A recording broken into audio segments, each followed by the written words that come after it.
حضرت سیدنا سالم رضی اللہ تعالیٰ عنہ آپ اپنے والد کو روایت کردے نے۔ انہاں دے والد فرماندے نے کہ رسول اللہ صلی اللہ علیہ وآلہ وسلم نے ارشاد فرمایا، من آخذ من الارض شیئا بغیر حقہ خسف بہ یوم القیامۃ الی 7 اراضین او کما قال علیہ الصلاۃ والسلام، کہ جس بندے نے زمین وچوں تھوڑا جنا حصہ بھی نہ حق لیا، اُدا حق بندا نہیں سی، لیکن انہیں زمین وچوں کچھ حصہ لے لیا،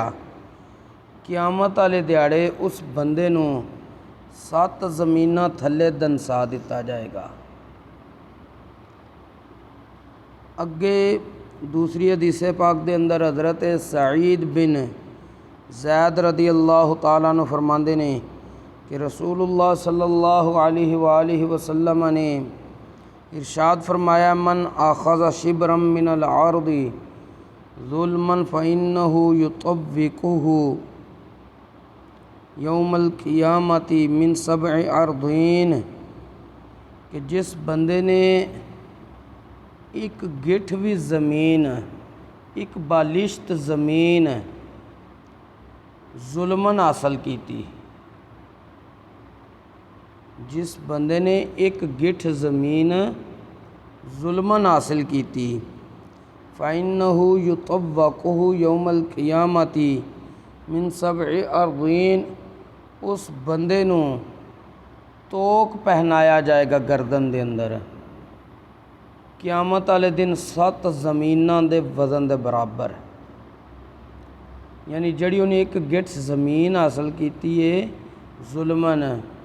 قیامت والے دیہڑے اے او دے واسطے وبال جان بن جائے گا۔ حضرت سیدنا ابو حرہ رکاشی رضی اللہ تعالیٰ عنہ اپنے چچا کولوں روایت کردے نے، فرماندے نے کہ رسول اللہ صلی اللہ علیہ وآلہ وسلم نے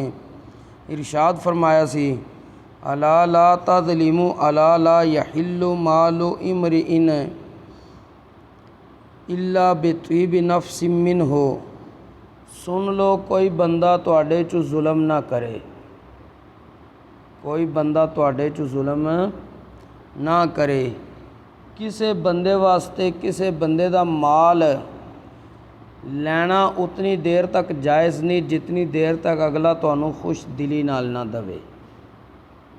یعنی اج دیاں ساریاں حدیثاں دا خلاصہ ہے، تساں کسے دی کوئی چیز ظلمن نہیں لے سکدے، اج تے لے لو گے لیکن قیامت والے دیہڑے وہ تواڈے واسطے وبال جان بن جائے گا۔ اور اگر اج تسی اگلے دی رضامندی نال کوئی چیز لو گے تو اتھے بھی فائدے وچو، اور قیامت والے دن بھی تہاڈی پکڑ نہیں ہوئے گی، کیونکہ نبی کریم علیہ السلام نے فرمایا سی کہ الا لا تظلموا، کوئی بندہ تہاڈے چوں ظلم نہ کرے، اور نال ہی نبی کریم علیہ السلام نے ارشاد فرمایا، الا لا یحل لامرئ مسلم، کسی بھی مسلمان بندے واسطے جائز نہیں کوئی چیز لینی الا بطیب نفس منہ، مگر اگلے بندے دی خوش دلی دے نال اجازت انہوں ہوئے تو وہ چیز لے سکتا ہے۔ ضروری نہیں ہوندہ کہ بندہ کوئی وڈی چیز اگر لے لیندا ہے تو او دا وبال جان بنے گا، بلکہ اگر کوئی بندہ چھوٹی تو چھوٹی چیز بھی رکھ لیندا ہے اگلے دی، تو ہو سکتا ہے اللہ کریم دی بارگاہ وچ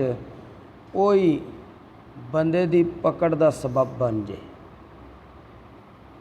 اس واسطے ظلم، زیادتی، عدوان تو اپنے آپ نو بچا کے رکھو، کیونکہ اللہ کریم نے قرآن کریم وچ ارشاد فرمایا،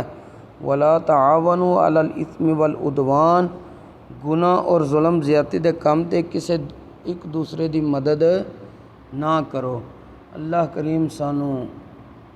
تمام معاملات وچ اپنی حفظ و امان عطا فرمائے، ہر قسم دے ظلم زیادتی تو اللہ کریم سانو محفوظ رکھے۔ اللہ کریم صرف اپنا حق لینے دی سانو توفیق نصیب فرمائے،